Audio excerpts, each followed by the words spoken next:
Welcome to science decoded. आज हम पढ़ेंगे बायोमोलिक्यूल का सेकंड पार्ट। तो प्रीवियस पार्ट में हमने क्या क्या देखा था, बायोमोलिक्यूल क्या होता है, कार्बोहाइड्रेट क्या होता है, और लास्ट में हमने एक सीरीज ऑफ रिएक्शन देखी थी जिससे हमें क्या पता चला था, ग्लूकोज एक ओपन चेन स्ट्रक्चर है। ठीक है, तो ग्लूकोज कुछ इस तरह रिप्रेजेंट करेंगे उस सीरीज ऑफ रिएक्शन से। ठीक है, स्पेस में कोई भी मॉलिक्यूल 3D में प्रेजेंट होता है। अगर वही मॉलिक्यूल अगर हमें पेज पे लिखना होगा तो उस मॉलिक्यूल को लिखने के लिए रिप्रेजेंटेशन होती है। पहली रिप्रेजेंटेशन कौन सी है, फिशर प्रोजेक्शन। तो इसमें ऐसे डायग्राम निकालते हैं जहां पर भी इंटरसेक्शन हुआ है वो क्या होता है, कार्बन एटम, और जो ब्रांचेस होती है ये उनके बीच में का बॉन्ड होता है। ठीक है, तो हमने ग्लूकोज के दो स्ट्रक्चर्स यहाँ पर लिखे। पहला क्या है, डी प्लस ग्लूकोज और एल माइनस ग्लूकोज। तो पहले प्लस और माइनस क्या होता है वो समझते हैं।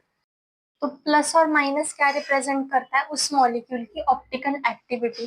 फॉर एग्जांपल अगर हमने एक सोल्यूशन लिया, उसमें से प्लेन पोलराइज लाइट को पास कर दिया, तो वो लाइट राइट में डेविएट होगी या लेफ्ट में डेविएट होगी, इसी को हम क्या कहते हैं, ऑप्टिकल एक्टिविटी। ठीक है, अगर लाइट राइट में डेविएट हो गई तो उसको प्लस साइन से रिप्रेजेंट करते हैं, अगर लेफ्ट में डेविएट हो गई तो उसे हम रिप्रेजेंट करते हैं एल से। इसको और किससे डिनोट करते हैं, स्मॉल डी और स्मॉल एल से। डी मतलब क्या, डेक्स्ट्रो रोटेटरी, और एल मतलब क्या, लीवो रोटेटरी। ये कैपिटल डी और कैपिटल एल क्या रिप्रेजेंट करता है, ये हम ग्लिसरल्डिहाइड के एग्जाम्पल से समझते हैं। ये ग्लिसरल्डिहाइड का फिशर प्रोजेक्शन है। अल्डिहाइड CH2OH, H और OH। तो ये क्या है, लास्ट कार्बन, और ये सेकेंड लास्ट कार्बन। तो डी और एल क्या बताता है कि विद रिस्पेक्ट टू समथिंग उसकी पोजीशन कैसी। तो जब सेकेंड लास्ट कार्बन पर अगर OH राइट हैंड साइड पर है तो हम उसको रिप्रेजेंट करते हैं डी से, और जब अगर लेफ्ट हैंड साइड पर है तो हम उसको रिप्रेजेंट करते हैं एल से। तो ये जो कैपिटल डी और ये जो प्लस है उसमें कोई भी रिलेशन नहीं होता। ये कैपिटल डी क्या बताता है कि विद रिस्पेक्ट टू समथिंग, और ये डी जो स्मॉल डी या प्लस रिप्रेजेंट करते हैं वो क्या बताता है कि ऑप्टिकल एक्टिविटी कैसी है। ठीक है, तो हमें यहाँ पर ग्लूकोज के दो स्ट्रक्चर मिल गए। पहला कौन सा है, डी प्लस ग्लूकोज, और दूसरा एल माइनस ग्लूकोज। तो यहाँ तक तो हमें समझ गया कि ग्लूकोज का एक ओपन चेन स्ट्रक्चर है। तो ग्लूकोज में हमारे पास अल्डिहाइड ग्रुप होता है। तो अल्डिहाइड ग्रुप को अगर हमने प्राइमरी अमाइन के साथ रिएक्ट किया तो उसमें शिप्स बेस देना चाहिए, या फिर NHSO3 के साथ रिएक्ट किया तो कुछ प्रोडक्ट देना चाहिए।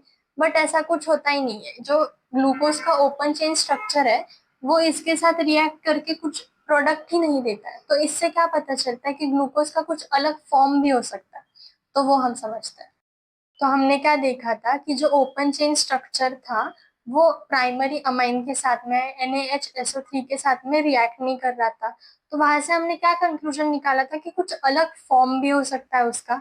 तो वो फॉर्म कौन सा है, cyclic structure of the glucose. तो साइक्लिक स्ट्रक्चर ऑफ ग्लूकोज के लिए हमने यहाँ पर डी प्लस ग्लूकोज लिया है।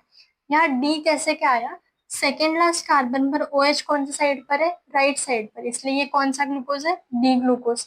तो सेकेंड लास्ट कार्बन का अगर OH जाकर अल्डिहाइड के ऊपर अटैक कर दे तो कुछ ऐसा स्ट्रक्चर बनेगा, COH और फर्स्ट कार्बन और फिफ्थ कार्बन में एक O का बॉन्ड बनेगा। तो इस OH के वजह से दो टाइप्स होते हैं डी ग्लूकोज के भी। तो अगर OH राइट हैंड साइड पर आ जाए तो उसे कहते हैं अल्फा डी ग्लूकोज, और OH अगर लेफ्ट हैंड साइड पर आ जाए तो उसे कहते हैं बीटा डी ग्लूकोज। तो ये C1 क्या था, अल्डिहाइडिक कार्बन था। तो जब अल्डिहाइडिक कार्बन अल्कोहल के साथ में रिएक्ट करके सेम कार्बन अगर डिफरेंट कॉन्फ़िगरेशन दे रहा हो तो उसे क्या कहते हैं, एनोमरिक कार्बन।